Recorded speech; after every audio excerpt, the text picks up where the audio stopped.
جب ملک شام میں طاعون کی وبا پھیلی تو بنو امیہ کا بادشاہ عبد الملک بن مروان موت کے ڈر سے گھوڑے پر سوار ہو کر اپنے شہر سے بھاگ نکلا اور ساتھ میں اپنے خاص غلام اور کچھ فوج بھی لے لی، اور وہ طاعون کے ڈر سے اس قدر خائف اور ہراساں تھا کہ زمین پر پاؤں نہیں رکھتا تھا بلکہ گھوڑے کی پشت پر سوتا تھا۔ دوران سفر ایک رات اس کو نیند نہیں آئی تو اس نے اپنے غلام سے کہا کہ تم مجھے کوئی قصہ سناؤ۔ تو ہوشیار غلام نے بادشاہ کو نصیحت کرنے کا موقع پا کر یہ قصہ سنایا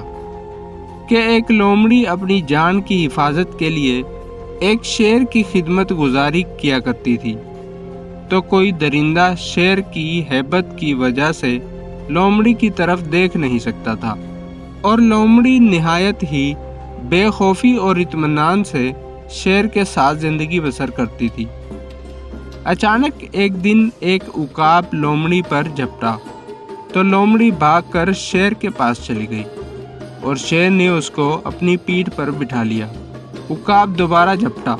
اور لومڑی کو شیر کی پیٹھ پر سے اپنے چنگل میں دبا کر اڑ گیا۔ لومڑی چلا چلا کر شیر سے فریاد کرنے لگی تو شیر نے کہا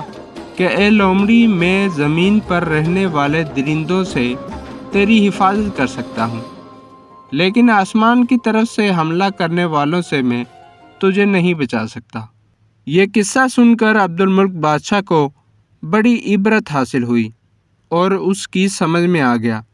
کہ میری فوج ان دشمنوں سے تو میری حفاظت کر سکتی ہے جو زمین پر رہتے ہیں، مگر جو بلائیں اور وبائیں آسمان سے مجھ پر حملہ آور ہوں،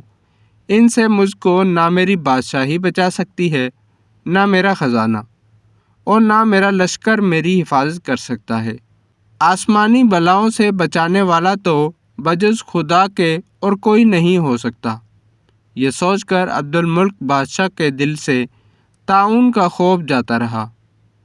اور وہ رضائے الہی پر راضی رہ کر سکون و اطمینان کے ساتھ اپنے شاہی محل میں رہنے لگا۔